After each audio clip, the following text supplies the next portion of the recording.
Dictation start होगा 5 second बाद। Start.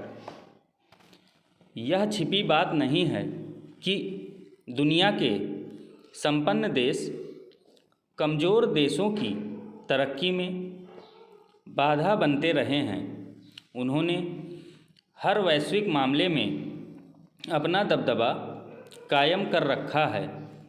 इसकी वजह से दुनिया में कई तरह के असंतुलन दिखाई देते हैं। भारतीय विदेश मंत्री एस जयशंकर ने एक बार फिर यह बात दोहराई कि जो देश प्रभावशाली स्थिति में हैं वे बदलाव का विरोध करते हैं। जयशंकर अनेक मंचों पर पश्चिम के दोहरे रवैये पर खुलकर बोल चुके हैं। इस बार उन्होंने संयुक्त राष्ट्र सुरक्षा परिषद और अन्य मंचों का हवाला देते हुए कहा कि वैश्विक उत्तर के देश बदलाव के पक्ष में नहीं दिखते। जिनका आर्थिक प्रभुत्व है वे अपनी उत्पादन क्षमता का लाभ उठा रहे हैं और जिनके पास संस्थागत शक्ति है वे कई तरह की क्षमताओं का हथियार के रूप में इस्तेमाल कर रहे हैं। इस तरह वैश्विक दक्षिण के देश अपनी क्षमताओं का पूरी तरह प्रदर्शन नहीं कर पा रहे। वैश्विक उत्तर का अर्थ उन संपन्न देशों से है जिनमें उत्तरी America, Europe, Israel, Japan, Australia, दक्षिण कोरिया और न्यूजीलैंड शामिल हैं। दक्षिण देशों में मुख्य रूप से एशिया और लातिनी अमेरिका के देश शुमार हैं जिन्हें विकासशील देश कहा जाता है। इनमें भारत अगुवा है। Para change. हालांकि वैश्विक उत्तर के देश वैश्विक दक्षिण के देशों की क्षमताओं से अपरिचित नहीं हैं।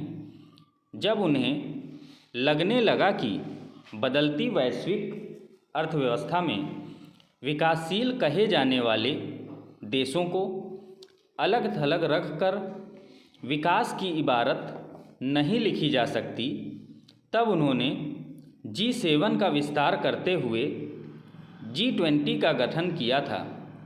इस बार दिल्ली में हुए G20 के शिखर सम्मेलन में अफ्रीकी संघ को भी शामिल कर लिया गया। इस मौके पर दावा किया गया कि वैश्विक दक्षिण के देश ही आने वाले वक्त में वैश्विक अर्थव्यवस्था की नई तस्वीर खींचेंगे। मगर इन देशों के पास बड़ा बाजार, सस्ता श्रम और उत्पादन की विशाल संभावनाएं होने के बावजूद विकसित कहे जाने वाले देशों के दोहरे रवैये की वजह से अपना पूरा योगदान देने में सक्षम नहीं हो पा रहे। विकसित देशों के हाथ में संयुक्त राष्ट्र की कमान है। सुरक्षा परिषद का विस्तार वे करना नहीं चाहते। इस तरह वे अपने निहित स्वार्थों के मुताबिक कमज़ोर देशों को दबाए रखने में सफल हो जाते हैं। पिछले दिनों प्रधानमंत्री ने भी सुरक्षा परिषद में विस्तार की ज़रूरत रेखांकित की थी। पहले भी कई मौक़ों पर वे यह बात कह चुके हैं, मगर उसके स्थायी सदस्य नियम कायदों में कोई बदलाव नहीं करना चाहते। Para change. दुनिया के सामने कई नए खतरे पैदा हो रहे हैं। सबसे भयावह तो जलवायु परिवर्तन की वजह से पैदा खतरा है। हर साल जलवायु परिवर्तन पर सम्मेलन होता है। उसमें कार्बन उत्सर्जन में कमी लाने के संकल्प दोहराए जाते हैं, मगर विकसित देश खुद इसे लेकर गंभीर नज़र नहीं आते।